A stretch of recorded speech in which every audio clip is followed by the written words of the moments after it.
श्रीमत्पयोनिधिनिकेतनचक्रपाणे भोगीन्द्रभोगमणिराजितपुण्यमूर्ते योगीश शाश्वत शरण्य भवाब्धिबोध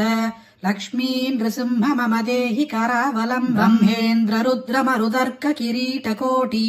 सङ्घट्टिताङ्घ्रिकमलामलकान्तिकान्त लक्ष्मीलसत्कुच सरोरुह राजहंस लक्ष्मी नृसिंह मम देहि करावलम्बम् संसारदावदहनाकर भीकरोरु ज्वालावल्धीभिरधिगग्धतनूरुहस्य त्वत्पादपद्मसरसीरुहमागतस्य लक्ष्मी नृसिंह मम देहि करावलम्बम् संसारजालपतितस्य जगन्निवास सर्वेन्द्रियार्थपटिशाग्रजशोभमस्य प्रोत्कम्बितप्रसुरतालुकमस्तकस्य लक्ष्मी नृसिंह मम देहि करावलम्बम् संसारकूपमधिघोरमगाधमूलम् सम्प्राप्य दुःखशतसर्पसमाकुलस्य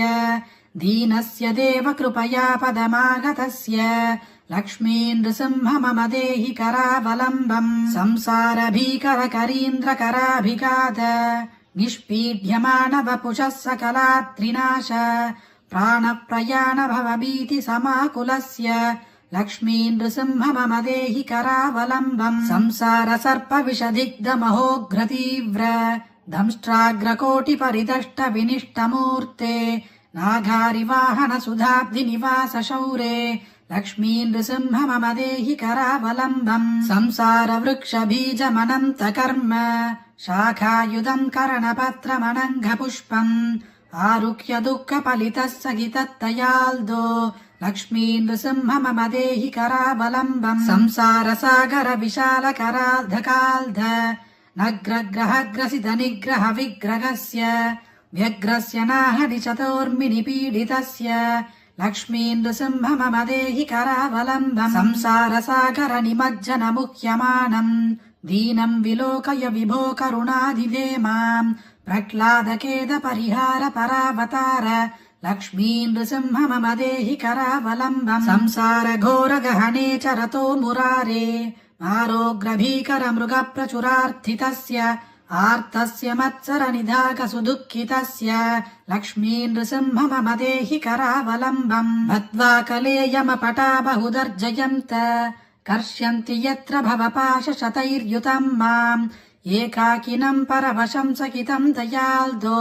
लक्ष्मी नृसिंह मम देहि करावलम्बम् लक्ष्मीपते कमलनाभ सुरेश विष्णो यज्ञेश यज्ञमधुसूदन विश्वरूप ब्रह्मण्य केशव जनार्दन वासुदेव लक्ष्मी नृसिंह मम देहि करावलम्बम् एकेन चक्रमपरेण करेण शङ्ख मन्येन सिन्धुतनयामवलभ्य तिष्ठन् वामे नरेण वरदाभय पद्मचिह्नम् लक्ष्मी नृसिंह मम देहि करावलम्बम् अन्तस्य मे हृद विवेक महाधनस्य चोरैर्महाबलिभिरीन्द्रियनामधेयैः मोहान्धकारकुहरे विनिपादितस्य लक्ष्मी नृसिंह मम देहि करावलम्बम् प्रह्लाद नारद पराशर पुण्डरीक व्यासादि भागवत पुङ्गव हृन्निवास भक्तानुरक्त परिपालन पारिजात लक्ष्मी नृसिंह मम देहि करावलम्बम् लक्ष्मी नृसिंह चरणाब्ज मधुव्रतेन स्तोत्रम् कृतम् शुभकरम् भुवि शङ्करेण